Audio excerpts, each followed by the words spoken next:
The industry calls it single-usage plasticware, but that's just a fancy way to say throwaway plastic dishes. Plastic plates, bowls, drinkware, and cutlery come in many styles and colors. So for your next party, you can go disposable for everything from champagne flutes to parfait glasses. Factories make cutlery by injecting plastic into molds. They make cups, plates, and bowls using a different process called thermoforming.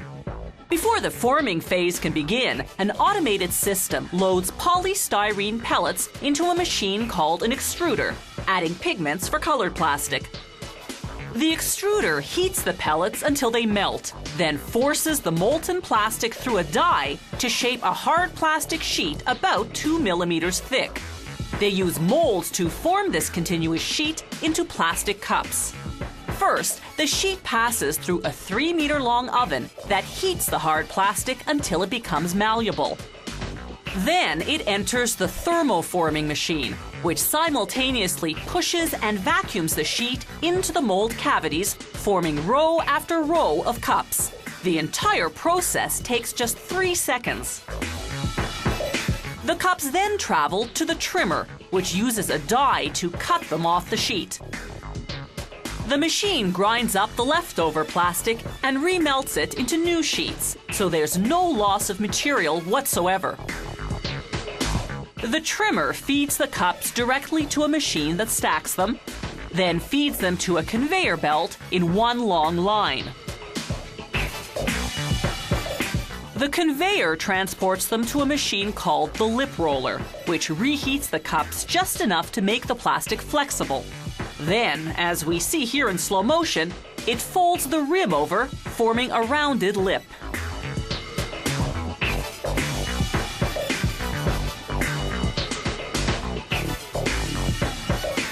They also make cutlery from melted polystyrene pellets, as well as from polypropylene, a lighter, more flexible and less expensive type of plastic. The cutlery molds consist of 2 halves. You can see the difference in this fork mold. In one half, the utensil cavities are right side up, the fork prongs indented. In the other half, the cavities are upside down, the fork prongs raised.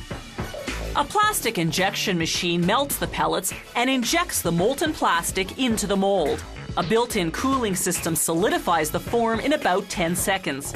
The extracted cutlery drops to a conveyor belt that leads directly to the automated packaging equipment. For certain customers, such as fast food restaurants, the factory packages utensils individually. The automated wrapping machine cuts polyethylene film to size, heat sealing the ends.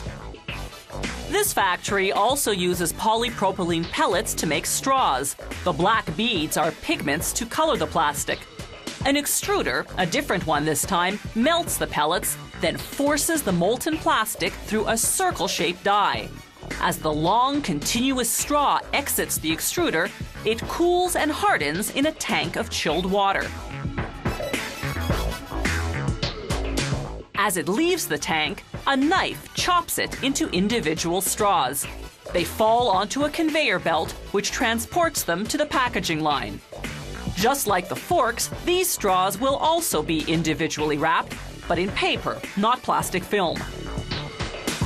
The wrapper machine feeds them one by one into a paper sleeve. Gears mesh the edges together, creating a crimped seal.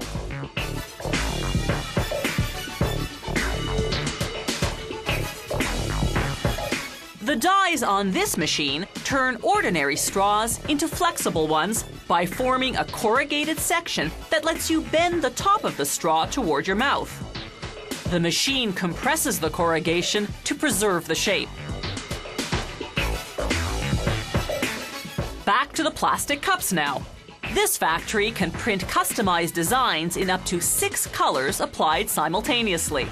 Ultraviolet lamps built right into the printing press dry the ink instantly.